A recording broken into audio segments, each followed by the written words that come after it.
ఇక అనంతపురంలో విశ్వ హిందూ పరిషత్ ఆధ్వర్యంలో శ్రీరామ భక్తులు భారీ బైక్ ర్యాలీ నిర్వహించారు. ఈ భారీ ర్యాలీలో శ్రీరాముని ప్రతిమతో పాటు అయోధ్య బాలరాముడి ప్రతిమను ఏర్పాటు చేశారు. ఈ కార్యక్రమానికి వైద్య ఆరోగ్య శాఖ మంత్రి సత్యకుమార్తో పాటు మెదక్ జిల్లా ఎంపీ రఘునందన్ హాజరయ్యారు. అనంతపురంలోని జూనియర్ కళాశాల మైదానం నుంచి కళ్యాణదుర్గం బైపాస్ రోడ్డు వరకు ఈ భారీ బైక్ ర్యాలీ సాగింది. రాముడు సమాజానికి ఆదర్శప్రాయుడని, రాముడి అడుగుజాడల్లోనే ప్రతి హిందువు నడవాలని ఎంపీ రఘునందన్ రావు పిలుపునిచ్చారు. అయోధ్యలో రామమందిరం ఏర్పాటు చేసి ప్రధానమంత్రి నరేంద్ర మోదీ మహోన్నత వ్యక్తిగా చరిత్రలో నిలిచారని మంత్రి సత్యకుమార్ తెలిపారు.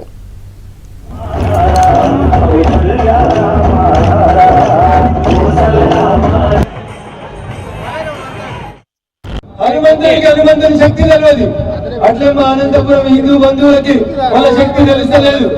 ఒక్కసారి శ్రీరాముడి ఈ కాలేజీ గ్రౌండ్ సరిపోయినంత మంది నదులు వచ్చారు. ఎంతమంది అయితే ఇక్కడ లోపల ఉన్నారో అంతకంటే ఎక్కువ మంది రోడ్ల మీద ఉన్నారు. సూర్యుడు మళ్ళీ బయటకు వస్తున్నాడు. మీరు గట్టిగా లేరని సూర్యుడు కూడా అర్థమవుతుంది. మీరు గట్టిగా స్వాగతిస్తే సూర్యుడు కూడా మబ్బుల వెనకాలకు పోతాడు. ఆ శక్తి మన అనంతపురం ఉందని వాళ్ళ నిరూపించాలి.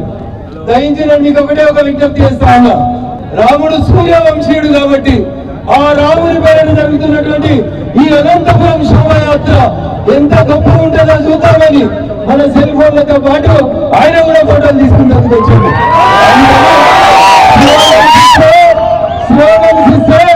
ఈ నుంచి అనంతపురం నుంచి ఆ అనంత విషయంలోకి నిలబడాల్సినటువంటి ఒకే